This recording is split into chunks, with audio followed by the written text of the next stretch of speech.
tu dia kedainya.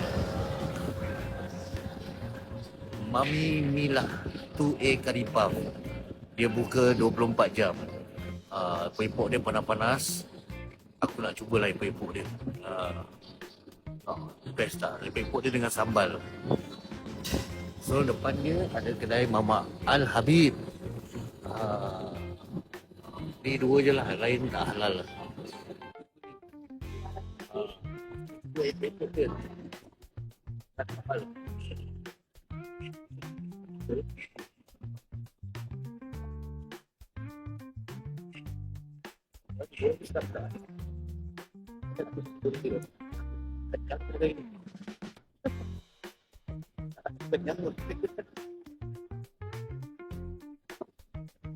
Epok-epok.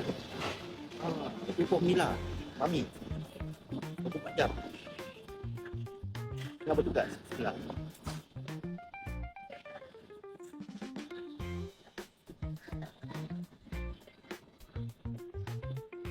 Blok 105 Canberra Street.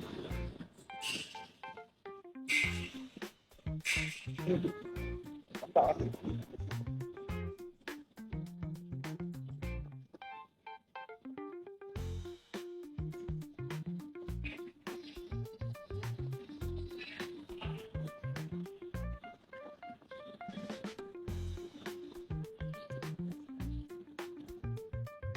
Pedas.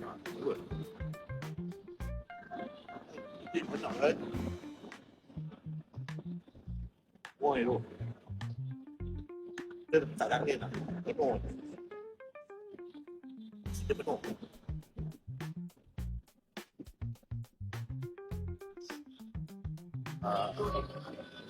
So, ni kuih-kuih dia lah. Tengok. Pak. Abang ni kali datang bilang kita tak kena lawan gambar. Ambil gambar lah. Ni anaknya siapa? Aida eh? Anaknya. Saya mamak say hi. Mamak say hi. Kenal? Mak ni kat dalam. Datang lagi. Makcik ketahukan aku. Datang lagi. Combo 105. Dah habis si Pepo, nampak? Dah habis. Lincah lah. Kau tengok guys. Dah tak ada. Tengah goreng eh? Tengah nak goreng lagi tu kat belakang. Ni kuih dia. Mana?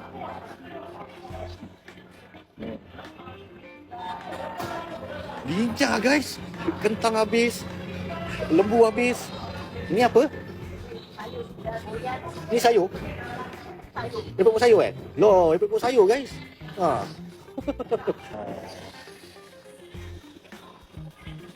Mana cik dengar lagu ni? Aku tak nampak radio daripada tadi. Mana cik dengar lagu? Tak nampak radio pun. Cik, mana dengar radio? Tak nampak pun. Dia bakar. Cik suka iPhone? Cik suka iPhone? Suka? Cik suka iPhone? So cik suka iPhone lah. iPhone suka you. Jangan marah ya, gurau-gurau.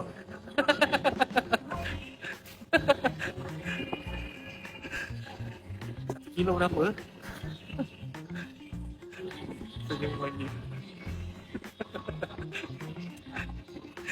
Saja je lah. Menghiburkan. Baru ingat abang nak bagi phone baru.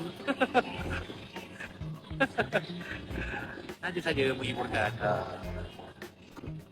Cia-cia-cia. Beli iPhone baru lah. Makcik pakai iPhone tau. Dan dengar lagu tu dia pakai iPhone. Itu ada nasi sambal betul. Macam-macam dia makcik dah cakap. Dekat lain.